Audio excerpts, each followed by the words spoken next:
All right, here we are, joined by Martin Biron to talk about Tuesday night's action in the NHL. It was a wild night, and it starts with the Montreal Canadiens overcoming two deficits in the third period to beat Ottawa and move into that second wild card in the East. What can you say about this Montreal Canadiens team and their resilience on Tuesday, Marty? Yeah, absolutely resilient team, and it's been like that all season. When you count them out, well, no, they keep showing up, and it's a little bit of Marty St. Louis, the way that he played, the little guy that wasn't going to make it big, and you know what? He made it really big to the Hall of Fame. So I look at Marty St. Louis, he leads the team. But you know what? This season, it has been Nick Suzuki, Cole Caulfield, and Juraj Slafkovsky. That line, especially Suzuki, they've been fantastic. And, you know, Samuel Montembeault has been fantastic. And Montembeault gave up a bad goal that made it 3-2 for the Ottawa Senators. And then Hudson showed up. You know what? Let's go. Lane Hudson, a rookie. He's not impressed by, you know, the way that this league is. And he's just gets a big goal. And it's Gallagher and Josh Anderson. Gallagher did a great job net front a couple of times, digging the puck out from Linus Ullmark for Suzuki to score. But it's the depth. Christian Dvorak, right? A minute in, a couple of minutes in, he gets a breakaway, boom. That's the depth that sometimes puts you over the top, especially in these big matchups. So I get it that the Canadiens have relied on Suzuki and Cole Caulfield a ton this season, but I loved how resilient the whole group was in this night to be able to snatch a victory when it all looked like they were going to slide out of a playoff spot and lose to the Ottawa Senators. And, you know, for the Senators, the good news is they're still holding on to that first playoff spot. And listen, they had a 6-game win streak going, Marty. They were one of the hottest teams in the NHL. You got to lose at some point. Any concern now, though, about this team maybe sliding into a little bit of a lull? Because as we know, this is a very streaky Ottawa Senators team.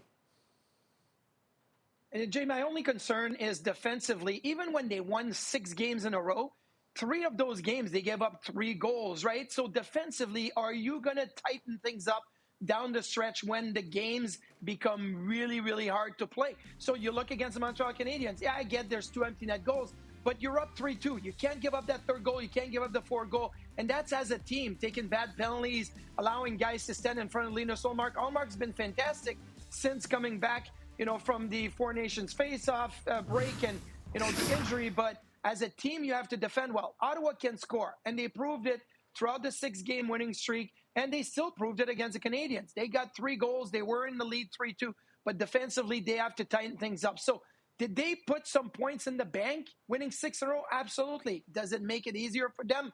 Maybe, but it's a game-by-game league. And look, I'm not expecting a slide, but you got to play better defensively to stay in that playoff spot. If not, other teams are going to catch up. And you look at Detroit, the Rangers, the Canadiens, they're all looking up at you right now.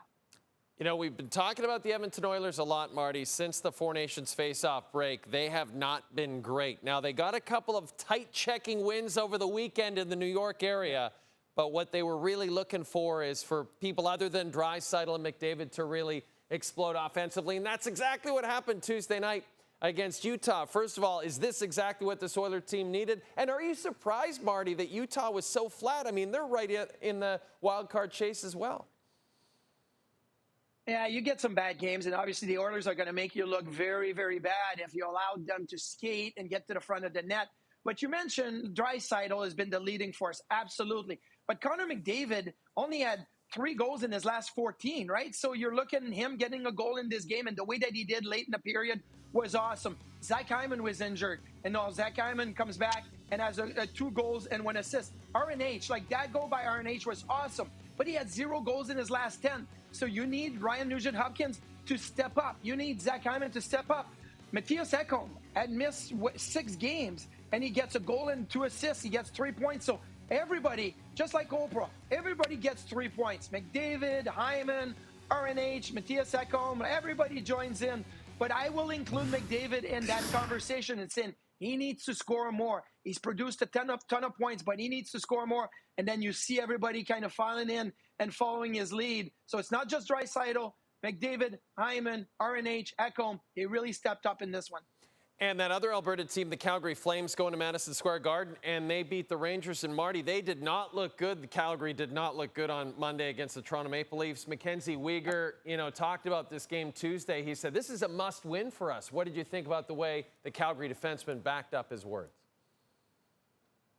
Well, he backed up his word, and it wasn't a good start for Mackenzie Weegar. A minute in, he blows a wheel in the neutral zone. It allows the Rangers to go in, get on a breakaway. They're up 1-0. But what happened, Mackenzie Weegar now has 9 points in his last 8 games. This is where he blew a wheel. Panarin comes in, whoop, it's 1-0. You're thinking, oh, this is not going to be a good night again. But no, look at how he got to the front of the net on that rebound. And then, Kadri comes in and scores. He had another big assist on the power play. Love that play. Walk the line, give it down low. That's a great play to the Coronado in the bumper. But what I like how Weegar played, 9 points in his last 8, backed up his words from Monday night. He plays 25 minutes a night regularly. He is a stud on the blue line. And I love how he responded, not just from Monday night, but he responded from the first shift, where he blew a wheel, got a little adjustment on the bench, you swapped the blades, and then he looked a lot better after that. A lot of people thought he should have been on Canada's Four Nations face-off team. You're right, Marty. He's been terrific all season. All 6 Canadian teams that were action on Tuesday will be back in action on Thursday. So maybe we'll chat with this guy then. Marty, thanks for this. When we return, Kyle Larin's recent form has raised questions about his spot in Canada's lineup. You know who's always in great form? TSN soccer analyst Stephen Caldwell. He'll join us to preview Canada and Mexico on Thursday night on TSN. That's next.